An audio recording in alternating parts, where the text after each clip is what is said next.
Australia ने एक tier system जो है वो इंट्रोड्यूस करवाया है। टायर 1 है, टायर 2 है, टायर 3 है, टायर 4 है, जिसको लेकर इंटरनेट के ऊपर ऐसे लग रहा है जैसे पता नहीं इस सिस्टम जो है इसके, और ये भी स्पेकुलेशंस हैं, इस सिस्टम को लेकर पता नहीं क्या होने वाला है। भाई कुछ भी नहीं होने वाला, ठीक है। हर बंदा इसके ऊपर वीडियो बना रहा है और आपको पता है वीडियोस बनाई जाती हैं व्यूज़ लेने के लिए।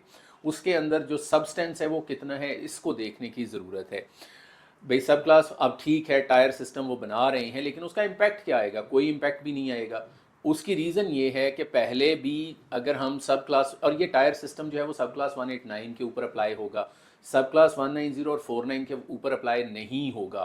स्टेट्स जो हैं वो स्टिल अपने अपने जो प्रायोरिटी एरियाज़ हैं उनको सिलेक्ट कर सकती हैं और उनके ऊपर जो है वो लोगों को जो है वो इनवाइट कर सकती हैं।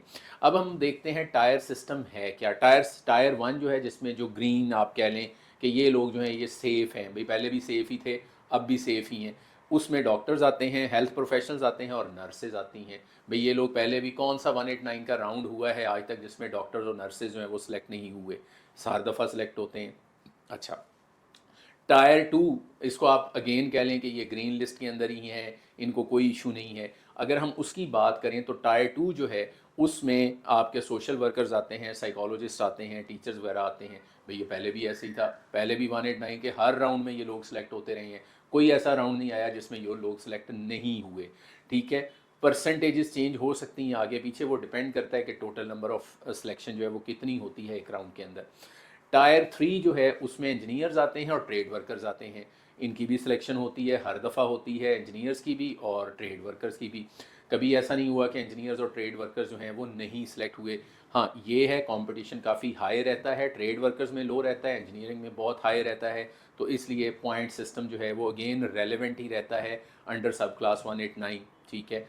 डॉक्टर्स के लिए, नर्सेज के लिए पॉइंट सिस्टम नीचे रहता है क्योंकि कंपटीशन ही बहुत कम है। ट्रेड वर्कर्स के लिए ये सॉरी जो टायर 2 वाले हैं जिनमें ये साइकोलॉजिस्ट आते हैं, सोशल वर्कर्स आते हैं, टीचर्स आते हैं, उनके लिए हमेशा ही सिलेक्शन होती थी और कम पॉइंट्स के ऊपर ही होती थी। 65 70 75 से ऊपर कभी भी नहीं गया। और उसके बाद टायर 3 जो है जिसमें इंजीनियर्स हैं वो हाई पॉइंट्स पे ही रहा है, 90 पॉइंट्स एंड अबव ही जाता रहा है। लेकिन उसमें जो ट्रेड वर्कर्स हैं वो हमेशा 65 70 75 पॉइंट्स पे सिलेक्शन होती रही है। अब आता है टायर 4, वही उसमें अकाउंटेंट डाल दिए हैं, उसमें आईटी वाले डाल दिए हैं, उसमें बाकी जितने ऑक्यूपेशंस हैं वो डाल दिए हुए हैं। भाई इन ऑक्यूपेशंस में अकाउंटेंट कब से फ्लैग है? 2016 से फ्लैग है। हज़ार दफ़ा आपको बताया है कि भाई अकाउंटेंट अगर आप हैं, आप इंटरनल ऑडिटर हैं, एक्सटर्नल ऑडिटर हैं, कंपनी सेक्रेटरी, ये नहीं चाहिए ऑस्ट्रेलिया को, ठीक है। ये अगर ऑक्यूपेशन है आपका तो कहीं और ट्राई करें, Australia is not the opportunity for you. फिर भी लोग लगे हुए हैं। आईटी कितने अरसे से बता रहा हूँ, मेरा हाल 3-4 साल हो गए हैं मुझे ये समझाते हुए कि आईटी में स्कोप नहीं है, कुछ और कर लें, ठीक है, या कोई और मुल्क देख लें या कोई और अपॉर्चुनिटी देख लें। सब क्लास 482 की तरफ जाने की कोशिश करें क्योंकि आईटी में सब क्लास 482 के अंदर अपॉर्चुनिटी लोगों को मिल जाती है। इसी तरह ट्रेड वर्कर्स में भी अपॉर्चुनिटी मिल जाती है, स्पेशली जो कंस्ट्रक्शन वर्कर्स हैं उनके लिए भी 482 407 में अपॉर्चुनिटी मिल जाती है। मसला ये है कि ये टायर सिस्टम तो बना दिया है, लेकिन इसका ओवरऑल इम्पैक्ट क्या आएगा? आई डोंट थिंक इसका कोई इम्पैक्ट आने वाला है आने वाले दिनों के अंदर। राउंड पहले भी उसी तरह से रन हो रहे थे, इन्हीं लोगों की सिलेक्शन हो रही थी जिनका मैंने जिक्र किया है। टायर 4 पहले भी आपको पता ही है, आईटी के 1 या 2 फील्ड में ही सिलेक्शन होती थी, इसके अलावा सिलेक्शन ही होती थी। और अगर कोई 2-3 और फील्ड आते थे तो पॉइंट सिस्टम अगेन 90 95 के ऊपर चला जाता है।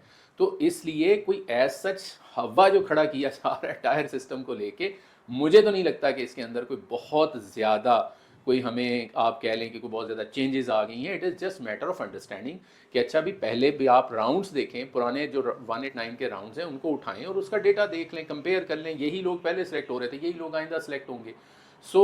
स्टेट्स जो हैं उनका डेटा भी आया हुआ है, जो हमने वो एक कंबाइंड जो लिस्ट हमने देखी थी उसके अंदर जो है उसके ऊपर वीडियो भी बनाई थी कि हर स्टेट जो है उसके अंदर जो है वो हर ऑक्यूपेशन जो है उसको आप चेक कर सकते हैं, कौन सा ऑक्यूपेशन जो है वो ग्रीन है और कौन सा ऑक्यूपेशन जो है येलो है या रेड है, ठीक है। ये वहाँ से पता चल जाता है कि स्टेट्स क्या सोच रही हैं, किस तरह के लोग जो हैं वो वहाँ शॉर्टेज में हैं।